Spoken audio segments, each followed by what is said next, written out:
Hello friends, आज हूँ तमने सुरनનું શાક એ પણ રસાવાળું બનાવીને બતાવી રહી છું। પણ શરત એટલી જ છે કે આ સુરનનું શાક તમે બાજરી અથવા જુવારના રોટલા જોડે ખાજો તો ખાવાની તમને ઘણી મજા પડી જશે। તો ચાલો મિત્રો, હવે વધારે વાર ન કરતા આ રેસીપી કરવા મારા જોડે મારા કિચનમાં। મિત્રો, કઢાઈમાં થોડું તેલ ગરમ કરવા માટે મૂકીશું। તેલ ગરમ થાય કે 1 ટીસ્પૂન જીરું, ખડા મસાલા, 2 તમાલપત્ર, 3 થી 4 લવિંગ, 3 થી 4 તજના ટુકડા અને 4 થી 5 કાળા મરી। ત્યારબાદ આપણે એમાં ઝીણી સમારેલી ડુંગળી લઈશું। અહીંયા મેં એક ડુંગળીને આ રીતે ઝીણી સમારીને નાખી છે।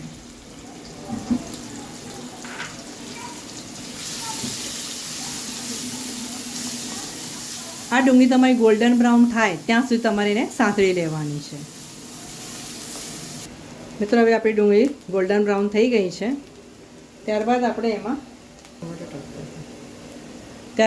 એમાં એક ઝીણું સમારીને ટામેટું નાખીશું।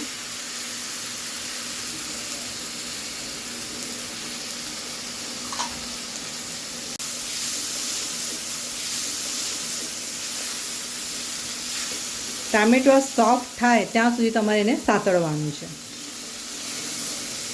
મિત્રો, ટામેટું નાખ્યા બાદ આપણે થોડું મીઠું નાખી દઈશું જેથી તમારું ટામેટું જલ્દીથી સોફ્ટ થઈ જાય।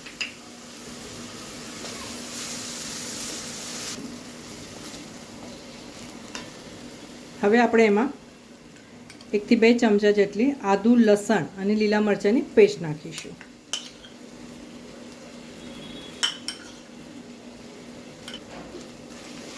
પેસ્ટ નાખ્યા બાદ આપણે એને ફરીથી સાંતળી લઈશું જેથી આદુ લસણમાં જે કાચો વાસ હોય છે ને મિત્રો, એ નીકળી જાય।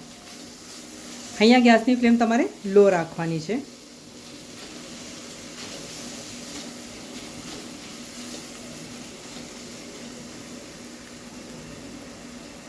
હાફ ટીસ્પૂન હળદર નાખીશું, 1 થી 1.5 ટીસ્પૂન ધાણા જીરું, 1.5 થી 2 ચમચા લાલ મરચું અને 1/4 ચમચો ગરમ મસાલો। આ બધું નાખ્યા બાદ આપણે એને મિક્સ કરી લઈશું અને ફરીથી તમારે 2 થી 3 મિનિટ માટે આ મસાલાને સાંતળી લેવાનો છે। પણ ગેસની ફ્લેમ તો તમારે લો જ રાખવાની છે જેથી મસાલા તમારા બળે નહીં। ત્યારબાદ આપણે એમાં 1 કપ જેટલું પાણી નાખીશું।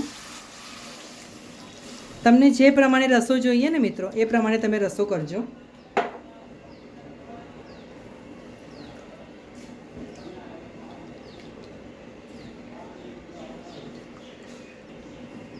આપણે ટામેટું સાતળતી વખતે થોડું મીઠું નાખ્યું છે।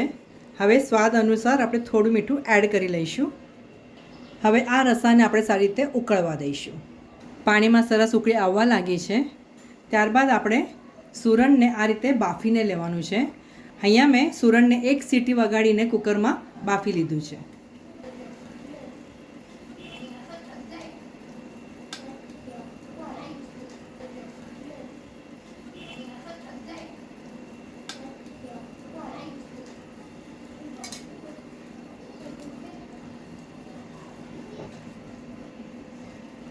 હલકા હાથે તમારે સુરણને આ રીતે રસામાં મિક્સ કરી લેવાનું છે અને 3 થી 5 મિનિટ તમારે એને કૂક થવા દેવાનું છે। અહીંયા તમારે કઢાઈને ઢાંકવાની જરૂર નથી કારણ આપણે સુરણને ઓલરેડી બાફી લીધેલા છે। સુરણનું રસાવાળું શાક મિત્રો ખાવા માટે તૈયાર છે। આ રેસીપી જોયા બદલ તમારો ઘણો ઘણો આભાર। આવતા વિડીયોમાં આવી સરસ મજાની રેસીપી સાથે આપણે ફરીથી મળીશું। ત્યાં સુધી સરસ ખાઓ, સ્વસ્થ રહો અને ગુજરાતી રસોઈ જોતા રહેશો।